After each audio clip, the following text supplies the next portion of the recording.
नमस्कार साथियों, जितने भी मेरे न्यू एडवोकेट है या जो पुराने वकील साथी हैं उनको पता है या नहीं है कि अब 2025 क्रिमिनल लॉ पूरी तरह बदल गया है। मतलब जो क्रिमिनल लॉ है वो पूरी तरह से बदल गया है। क्या बदला है? अब पहले आईपीसी, सीआरपीसी, एविडेंस एक्ट, अब पूरी तरह सरकार ने इसको खत्म कर दिया है। तो अब बिल्कुल बदलाव कर दिया गया है। यह बदलाव कब से लागू हुआ? 1 जुलाई 2024 से नया कानून लागू हो गया। अब नया कानून कौन सा है? आईपीसी की जगह आ गया बीएनएस और सीआरपीसी की जगह क्या आ गया? बीएनएसएस और एविडेंस की जगह बीएसए। ये हुआ है बड़ा बदलाव। मैं आपको कुछ पॉइंट के माध्यम से क्या बदलाव हुआ, इस बदलाव का क्या असर पड़ेगा, इसके बारे में आप पर लोग आज संपूर्ण चर्चा करें। सबसे पहले अपन जानते हैं कि पुराना कानून अब खत्म। जैसा कि मैंने आपको समझ दिया, आईपीसी, सीआरपीसी, एविडेंस पूरी तरह से खत्म हो गई है। नहीं किया गया बीएनएस, बीएनएसएस और बीएसए, यानी कि ये तीनों जो क्रिमिनल के जो कानून है वो नए आ गए हैं। अब इनके मुख्यतः मानो तो आप बीएनएस का क्या हो गया? भारतीय साक्ष्य न्याय संहिता 2023 पर लागू ध्यान रखना 1 जुलाई 2024 के बाद में कहीं पर भी कोई भी आपराधिक घटना घटती है तो वो इसके तहत दर्ज होगी। फिर भारतीय नागरिक सुरक्षा संहिता, जिसे अपन कहते थे पहले सीआरपीसी, अब कहते हैं बीएनएसएस, और पहले था भारतीय साक्ष्य अधिनियम, जिसे अपन कहते थे एविडेंस एक्ट। अब क्या हो गया? बीएसए, यानी कि भारतीय साक्ष्य अधिनियम हो गया। ये तो आप बिल्कुल क्लियर हो गए, ये नाम हो गए। अब इसमें आप लोग देखो कि ये तो मैंने आपको समझ आईपीसी 1 जुलाई 2024 था। अब इसमें मुख्य बदलाव क्या हुआ है? मेन इंपॉर्टेंट है कि मुख्य बदलाव क्या हुआ है। सेकंड, मुख्य बदलाव क्या आया है? जो सबसे ज्यादा बदलाव आया वो है एफआईआर और अरेस्ट की प्रक्रिया पर बदलाव आया है। अब इसमें क्या क्या आया? सबसे पहले जो एफआईआर होती है, अब 0 एफआईआर कानूनी अधिकार है। मतलब आप किसी भी थाने में जाकर एफआईआर दर्ज करा सकते हो। पहले जो संबंधित जहां घटना घटी है उसी थाने में एफआईआर दर्ज करा सकते हैं। अब 0 एफआईआर का आपको नया अधिकार मिल गया है। मतलब नया लॉ के तहत ये कानून आ गया है। अब आपको जो पुलिस द्वारा अरेस्ट का समय, मतलब पुलिस जिस समय अरेस्ट करती है वो डिजिटल रिकॉर्डिंग पुलिस को रखनी पड़ती थी। पहले तो ऐसे ही गिरफ्तार कर लेते, वाह ठीक है, कर लिया, ठीक है ये। और एफआईआर की जो कॉपी है वो डिजिटल माध्यम से ही पीड़िता को मिलेगी। पहले तो हाथ से लिखी हुई कॉपी एफआईआर की मिलती थी, आजकल क्या डिजिटल सिग्नेचर की कॉपी मिलती है। पहले तो सीआई ऐसा लिख कर वो कार्बन कॉपी करते हैं और फिर वो देते हैं, पर आजकल आपको कंप्यूटराइज, डिजिटल बोले कंप्यूटराइज कॉपी आपको मिलेगी। फिर कोर्ट की प्रक्रिया में टाइम बाउंड का सिस्टम क्या है? मतलब जो कोर्ट की प्रक्रिया है, जो कोर्ट की प्रक्रिया चलती है उसमें टाइम बाउंड कर दिया है। मतलब उसमें समय सीमा कर दिया, कुल मिलाकर सिस्टम में ये कर दिया। फिर चार्जशीट और ट्रायल के लिए भी समय सीमा तय कर ली। पहले क्या होता है कि चार्जशीट जब मर्जी था टाइम, इतना पुख्ता बॉन्ड नहीं था, समय सीमा नहीं थी। अब चार्जशीट और जो कोर्ट की जो ट्रायल प्रक्रिया चलती है उसके लिए समय सीमा तय कर दी है। पहले कोई समय सीमा नहीं थी। आपको जैसे पता है कि आईपीसी की धारा 420 थी, अब बीएनएस की धारा 316 हो गई है। मैं आपको बता दूं कि अपन कहते हैं 420, मतलब 420 सबको याद होगा अधिकतर। अब 420 नहीं बोलकर आपको 316 बोलना है। अपराध वो के वो है, अपराध के स्वरूप में कोई प्रक्रिया चोट नहीं है, सिर्फ ये जो नंबर है ना, नंबर चेंज हुए हैं। कुल मिलाकर धाराओं के नंबर बदले गए हैं, अपराध का स्वरूप वही है। मतलब जैसे 420 है, अब 316 हो गई है। अपराध मतलब 420 था, आज भी 316 में 420 ही रहेगा। ये तो मैं आपको उदाहरण देकर समझा रहा हूं। ऐसे ही जैसे नई प्रक्रिया होगी उसमें जो भी धारा की धारा आगे केवल धारा जाएगी। मतलब आपको कुल मिलाकर एक चीज ध्यान रखना है, 1 जुलाई 2024 के बाद कोई भी अपराध हुआ, जैसे मान लो कि एग्जाम्पल ये 420 का अपराध हुआ, तो वो अब 420 की धारा नहीं लगकर 316 लगेगी। बाकी डेफिनेशंस सेम रहेगी, कुछ भी चेंज, सिर्फ नंबर बदले गए, अपराध का स्वरूप नहीं बदला गया। अब आ गया साक्ष्य अधिनियम में क्या बदला हुआ। साक्ष्य अधिनियम में जैसे व्हाट्सएप, चैट,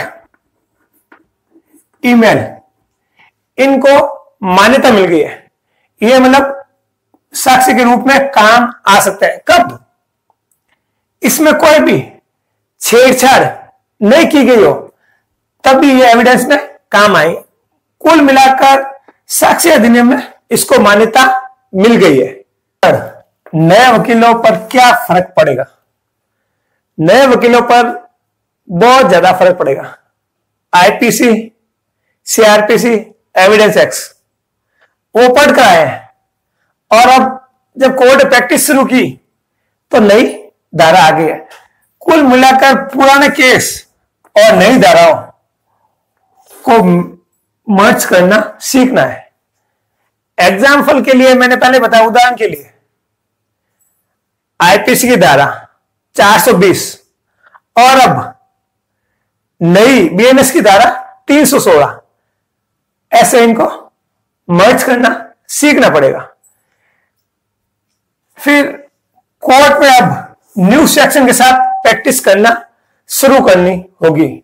मतलब कोर्ट की जो आप प्रैक्टिस कर रहे हो, आईपीसी, सीआरपीसी, एविडेंस तो चलेगा नहीं, क्योंकि अब आपके जो भी मुकदमे आएंगे तो मुकदमे बीएनएस के तहत और कोर्ट की प्रक्रिया बीएनएस-एसएस के तहत, और एविडेंस जो होगी वो बीएसए के तहत होगी।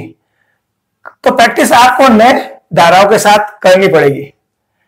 फिर क्लाइंट को समझाना होगा कि अब धारा चेंज हो गई है। मतलब अब पहले जैसे कहा क्लाइंट को कोई षड्यंत्र हुआ, 420 लग गया, तो अब क्लाइंट को कहना है भाई अब आईपीसी नहीं है, अब बीएनएस है। आपको बोलना पड़ेगा। अभी भी बहुत सारे वकील है आईपीसी की धारा, अरे नहीं आईपीसी नहीं, आईपीसी खत्म हो गई भाई, सरकार ने पूरी तरह से खत्म कर दिए। 1 जुलाई 2024 से नई कानून आ गया है, जिसमें अब उदाहरण के लिए 420 आईपीसी थी, अब नई धारा बीएनएस के तहत आ गई है भाई 316। आपको क्लाइंट को भी ये धारा बतानी, इससे आपको भी याद हो जाएगी। नहीं तो आप हमेशा 420 मैं बार बार 316 दूसरे सेक्शन इसलिए नहीं बता रहा हूं कि ये सेक्शन तो आपको पक्का याद हो ही जाएगा। जैसे 420 है वो 316। आने वाले टाइम में अपन कुछ जो रोज कोर्ट में जो धाराएं जो काम आ रही है उस पर अपन बहुत जल्द एक वीडियो लाने वाला है। ये अब आप उदाहरण के तहत आप अपने क्लाइंट को बता सकते हैं। फिर जो एग्जाम देने वाले हैं अब उनको नए कानून से तैयारी करनी है, ना कि पुराने कानून से। वापिस सुन लो एक बार कि अब आपको कोई एग्जाम दे रहा है, ठीक है, लॉ से रिलेवेंट, तो उसको नए कानून से ही तैयारी करनी पड़ेगी। कुल मिलाकर नए वकीलों पर क्या फर्क पड़ा? ये फर्क पड़ा है क्योंकि उन्होंने आईपीसी सीआरपीसी एविडेंस पढ़ी है, और अब जब कोर्ट में आए तो नया कानून आ गया जिसमें अपन को आईपीसी की जगह बीएनएस पढ़नी पड़ेगी, सीआरपीसी की जगह बीएनएसएस पढ़नी पड़ेगी, और एविडेंस एक्ट की जगह भारतीय साक्ष्य अधिनियम पढ़ना पड़ेगा। मतलब पहले आईपीसी की धारा अपने मुख पर कंटिन्यू ओपन है, जैसे लॉ की, जैसे 12th बैच से की है तो आपने फिर 5 साल आपने पढ़ा है तो आपको पता है। अगर ग्रेजुएशन करके 3 ईयर के बाद 3 ईयर से पढ़े, अब आपने जब प्रैक्टिस शुरू कर दी है तो पुराने वकीलों पर भी फर्क पड़ा है कि वो भी आईपीसी ही से ही कोर्ट में काम करते थे। अब जब प्रैक्टिस कर रहे हैं, अब जो नए जो अपने पास मुकदमे आ रहे हैं वो तो इन्हीं धाराओं के तहत आएंगे। 1 जुलाई 2024 के बाद जो भी अपराध घटित होगा वो नए कानून के तहत ही लागू होगा। कोर्ट की प्रक्रिया भी चेंज हो गई, सीआरपीसी कोर्ट की प्रक्रिया चेंज, एविडेंस की प्रक्रिया चेंज, सारी कुछ मिलाकर बिल्कुल क्रिमिनल बिल्कुल न्यू हो गया है।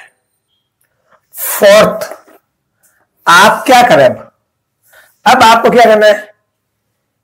बीएनएस, बीएनएस और बीएसएस, या तो इनकी आप बुक्स खरीद लो, और बुक्स नहीं खरीद सकते हैं तो आप अपने फोन में पीडीएफ डाउनलोड कर लो। इनकी डाउनलोड करने के बाद आप जब भी कोई, उदाहरण के लिए जैसे 420 है सेक्शन, वो अब आप देखोगे तो फट 316 आप उसमें चेक कर सकते हो बीएस में क्या है या एविडेंस में क्या है, या आप डाउनलोड करो बार बार पढ़ सकते हो।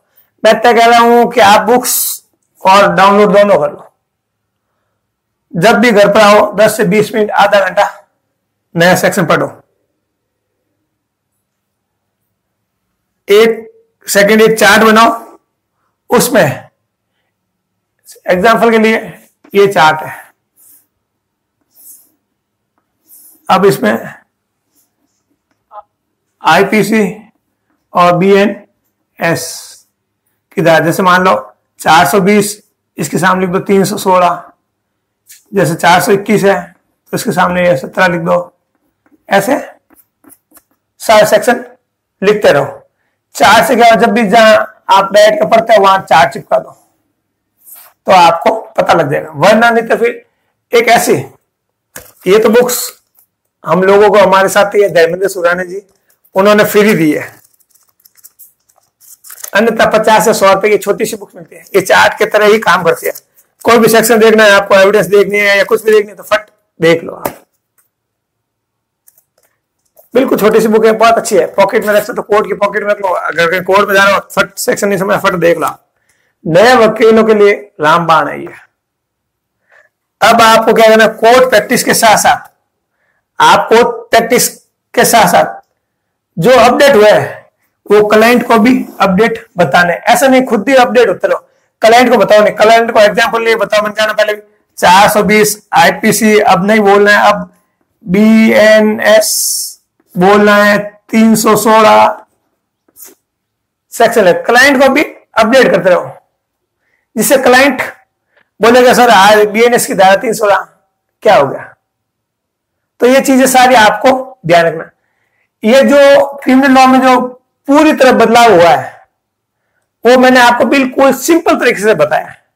फिर भी अगर आपको कोई चीज समझ में नहीं आई है तो आप हमें कमेंट करें, जिनका हम दावे के साथ कहते हैं कि हम 100% रिप्लाई करेंगे। आई होप आज का वीडियो आपको अच्छा लगा है तो एक लाइक कर दो और एक प्यारा सा कमेंट कर दो, जिससे हम मोटिवेट हो सके और आपके लिए और नए वीडियो ला सके। और अभी तक आपने हमारा YouTube चैनल एडवोकेट राजकुमार बटानिया को सब्सक्राइब नहीं किया, सब्सक्राइब करो, बेल आइकन को पुश करो। इसी के साथ जय हिंद, वंदे मातरम।